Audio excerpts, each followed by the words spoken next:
Hey! What do you want? Do a skit in your video. Well, what's it gonna be about? The preview? I don't know. Russ might not play. What am I supposed to do? Put a skit at the start of a preview about writing a skit in a video that didn't need a skit? You absolute dumbass. Just start the damn preview already. Welcome in, everyone, to another episode of Crushing It. I'm your usual host, and today we'll be taking a look at how the Broncos match up against the Pittsburgh Steelers in Week 2 of the NFL season. The Broncos are coming off of a close loss to the Seahawks, a game in which Bo Nix looked like a rookie against one of the best defensive minds in the league. Shocker. Now, before we get started, it would be a huge help to my channel if you liked the video and subscribed. I want to reach 150 subscribers by next NFL season, and it would mean a lot if we could get there. Without further ado, let's get right into things. The Broncos offense truly got manhandled by the Seahawks defense in Week 1, only able to muster up 231 total yards of offense. The Steelers just got done dismantling the Falcon offense, which was being led by Kirk O'Chains, Kyle Pitts, Drake London, and Bijan Robinson. Those are weapons, allegedly, and the Pittsburgh D put the clamps on them all game long. They forced Kirk Cousins into 2 interceptions, only gave up 10 points, allowed 2 third-down conversions on the whole game, and held that offense to 226 total yards. The Broncos are unlikely to get bailed out by pristine field position like they did in Seattle, meaning that there has to be a game plan in place to nullify the strongest part of that unit, TJ Watt in particular. He was a one-man wrecking crew on Sunday. He should have had far more than 1 sack, as well as a strip and another recovery. His box score does not tell the story of how outright dominant he was in that game, and the Broncos will be screwed if they don't have a way to keep him contained in some shape or form.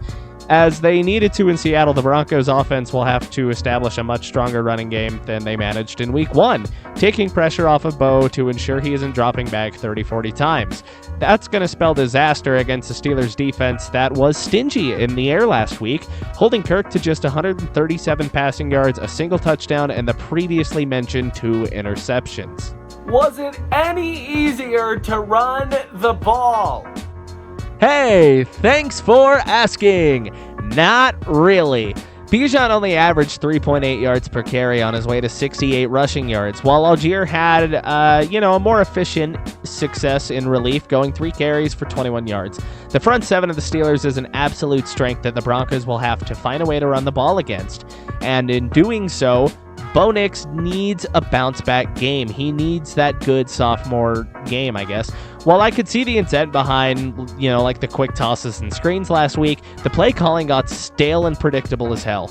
Nix needs play action. He needs to be moved around, and that can set up those easy confidence-building throws to set him on the right path. He needs help from the rest of the offense, and getting the ground game going should open everything else up to help Nix succeed. Now, in the passing game, the Broncos probably do need to think quick game, but not like they did last week. Run some hitches, some curls, drags, anything that can set up short reads and stuff for yards after catch to keep TJ Watt at bay. They'll have to constantly chip him to give Nix time to throw, as I don't think any tackle can really take Watt one-on-one, let alone Mike McGlinchey. He's a decent pass blocker, but nothing about his game tells me he's containing TJ on his own. So to recap, the Broncos' keys to success on offense go as follow. Establish the run, set up some easy throws for Bo Nix to build his confidence, use quicker routes to keep his time in the pocket short, and chip TJ Watt like he's a fucking bag of Doritos. As we flip around to the defensive side of the ball, the Broncos are pretty much waiting to see who the hell plays at quarterback for the Steelers this week. On one hand, you've got Justin Fields. He played very, very okay last week against the Falcons. Nothing super impressive. Didn't do a ton through the air, but he accounted for 57 yards on the ground. Now, on the other hand, is the most hated man in the city of Denver since Raheem Moore, Russell Wilson. His stats look good last year, sure, but they were hollow. Russ just didn't pass the eye test last year, and as he ages, his mobility is going to falter. It's just natural progression. Either way, the Broncos aren't going to be planning for a world beater at quarterback this week, though Justin adds a lot more with his legs than Wilson does, I think. I think as long as PS2 can lock up Pickens, the Broncos should be able to tee in on the running backs and shut the run game down. That's assuming the Broncos' run defense can play like they did against Seattle for a quarter and a half. Let's count them. 1, 2, 3, for 4 quarters. As good as the Steelers' rush defense was, their rush offense did not hold up much, only averaging 3.3 yards per carry to the tune of 137 rushing yards. They had 41 carries.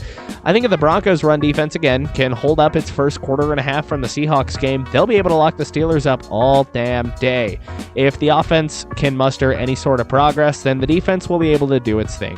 Jonathan Cooper was a force last week, and I think he's poised to find another sack in this game. Look out for Browning to notch his first one as well. Now, my keys for the Broncos defense, what are they? You gotta get pressure in passing situations, as their O-line surrendered 2 sacks last week, especially if Wilson's playing. Get him. Lock Pickens down like he's in fucking Alcatraz. Shut him down. Play run defense like we did in the first half in week 1, and look for quarterback runs, whether it's Wilson or Fields, and be ready for them. Now, I think the Broncos match up really well with the Steelers, and I think this game is going to be one of those low-scoring defensive slugfests due to neither offense being great, just from what I've seen. The game will come down to which offense can actually kind of move the ball. Look for Bo Nix to potentially have a bit of a bounce-back game. Nothing crazy, but I think having the first start jitters out of the way is going to help Nix settle in. My prediction, 17-13 Broncos. Subscribe.